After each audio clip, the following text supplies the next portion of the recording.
মসজিদে মসজিদে আজানের সময় মাইক ব্যবহারে কোনো নিষেধাজ্ঞার কথা আইনে বলা নেই। যেটা বলা আছে তা হলো শব্দ দূষণ নিয়ন্ত্রণে মাইকের আওয়াজ নিয়ন্ত্রণ করা।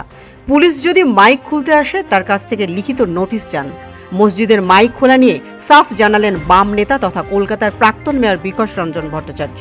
থেকে অনেকে ফোন করছেন যারা একটি নির্দিষ্ট ধর্ম সম্প্রদায়কে মেনে চলেন, যে পুলিশ থেকে তাদের গিয়ে হুমকি দেওয়া হচ্ছে যে মসজিদে মাইক বাজানো চলবে না।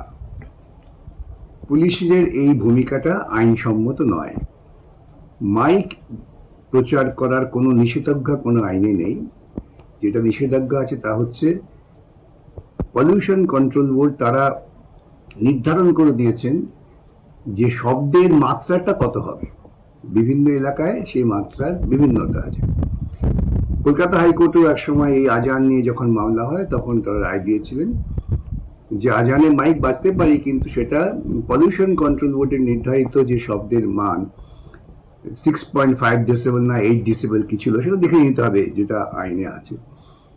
সেই সীমার মধ্যেই আওয়াজকে রাখতে হবে যাতে অন্য কোনো মানুষের শব্দ দূষণ না হয়। অতএব আপনারা প্রত্যেকেই ভারতবর্ষের নাগরিক হিসেবে আইন মেনে চলবেন, আইন মেনে কাজ করবেন এবং পলিউশন কন্ট্রোল বোর্ডের নির্ধারিত যে শব্দ সীমা তার মধ্যেই মাইক বাজাবেন। এর বাইরে যদি পুলিশ এসে আপনাদের বলে মাইক সরিয়ে নিন, মাইক খুলে নিন, তাহলে পুলিশকে সবিনয়ে বলবেন যে আপনারা এরকম কোনো আদেশ দিতে পারেন না। যদি আদেশ দেন তাহলে লিখিতভাবে দিন কোন আইনের ভিত্তিতে দিচ্ছেন। কেন আমরা আইন মানতে চাই, আমরা কোনো রকম খেয়াল খুশিপনার মধ্য দিয়ে চলতে চাই না।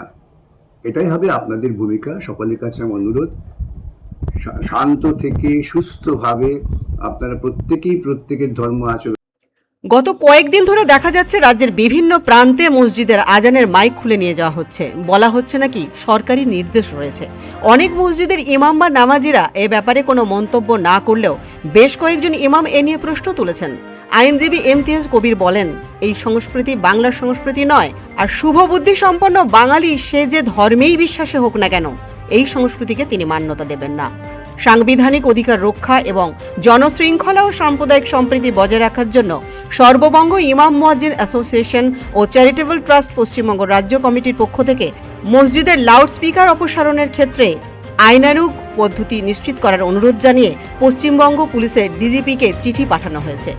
এ প্রসঙ্গে সর্ববঙ্গ ইমাম মুয়াজ্জিন অ্যাসোসিয়েশন ও চ্যারিটেবল ট্রাস্ট পশ্চিমবঙ্গ রাজ্য কমিটির রাজ্য সম্পাদক এম নিজামুদ্দিন বিশ্বাস সম্প্রীতির বার্তা দিলেন। আজকে এই মুহূর্তে আমরা সবাই বর্ধমান জেলার কমলসার জামে মসজিদে আছি। অল বেঙ্গল ইমাম মুয়াজ্জিন অ্যাসোসিয়েশন অ্যান্ড চ্যারিটেবল ট্রাস্টের বর্ধমান জেলা কমিটির সাধারণ সভা অনুষ্ঠিত হলো। সেখানে সমস্ত ব্লকের যারা প্রতিনিধি তারা উপস্থিত ছিলেন। মূল যে আলোচ্য বিষয় ছিল সেটা হচ্ছে এই যে বর্তমান পরিস্থিতিতে যে সাউন্ড সিস্টেম বা শব্দ বিধি মেনে লাউড স্পিকার ব্যবহার করা। তো আমরা যেটা আছে সেই আইনকে শ্রদ্ধা জানিয়ে আমরা সাউন্ড লিমিট করে আমরা সবাই মেনে চলব। সাথে সাথে এটাও বলতে চাই, যদি প্রশাসনের লোক বা যারাই আসবে তারা যেন নিয়ম মেনে সংবিধানের ভিতরে বা আইন মেনে তারাও যেন কাজ করে। অর্থাৎ অহেতুক যেন কোথাও যদি লাউড স্পিকার বা মাইক খুলতে যায় তাদের ভদ্রভাবে তাদের কাছ থেকে আইন বা অর্ডারের কপিটা দেখতে চাওয়া এবং প্রত্যেকটা ভিডিও ওসির সাথে ডেপুটেশন দিয়ে বিষয়গুলো তাদের সহযোগিতা করা। আমরা চাই সাংবিধানিক অধিকার যেটা দেওয়া আছে সংখ্যালঘুদের জন্য, সেই অধিকারের বলে তারা তাদের ধর্মাচরণ পালন করবে। এতে কেউ বাধা বিপত্তি সৃষ্টি করতে পারবে না। যদি কেউ বাধা দেয় তাহলে কোর্ট আছে, আমরা কোর্টে যেতে পারবো। ফলে প্রশাসনের সাথে কেউ যেন অহেতুক ঝগড়া ঝামেলাও না করে, তাদের সাথে মিলেমিশে সুন্দরভাবে আলোচনা করে এই সমস্যাটা সমাধান করতে হবে। আর আমাদের সাংগঠনিক আলোচনা হলো সদস্য সংগ্রহ, জেলা সম্মেলন হবে আগামী 29 তারিখে 6 সেপ্টেম্বর 2026 জামালপুরে পূর্ব বর্ধমান জেলার সম্মেলন অনুষ্ঠিত হবে। আমাদের রাজ্য সম্মেলন আছে 15 সেপ্টেম্বর। তার আগে এছাড়া এখানে এসআইআর নিয়ে যাদের সমস্যা তাদের হেল্প করার বিষয়ে এখানে গুরুত্বপূর্ণ আলোচনা হলো। আমাদের সফটওয়্যার আইডেন্টি কার্ড নিয়ে আলোচনা হলো।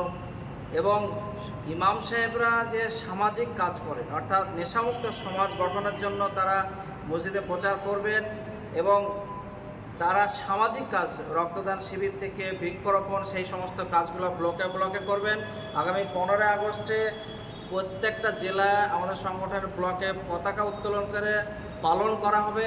সেগুলো সোশ্যাল মিডিয়াতে ছাড়ার জন্য বলা হলো। এখানে সবাই আলোচনা হলো। আমাদের সংগঠনের চেয়ারম্যান ইরশাদ সাহেব, সভাপতি সদরুল আমিন, 2 সম্পাদক আমাদের ওয়াজেদ সাহেব আর সুলাইমান শাহ সহ ক্যাশিয়ার, এখানে এরাদুল্লাহ সাহেব, জামাল সাহেব, সবাই এখানে উপস্থিত ছিল। সুন্দরভাবে আলোচনা। আপনার নাম? আমার নাম নিজামুদ্দিন। জনশৃঙ্খলা ও সাম্প্রদায়িক সম্প্রীতি বজায় রেখে সাংবিধানিক অধিকার রক্ষার জন্য যথাযথ পদক্ষেপ নেবার পক্ষে কি করেন বর্তমান সরকার, সেটাই এখন প্রশ্ন থেকে যায়। ব্যুরো রিপোর্ট, পূবের কলম ডিজিটাল।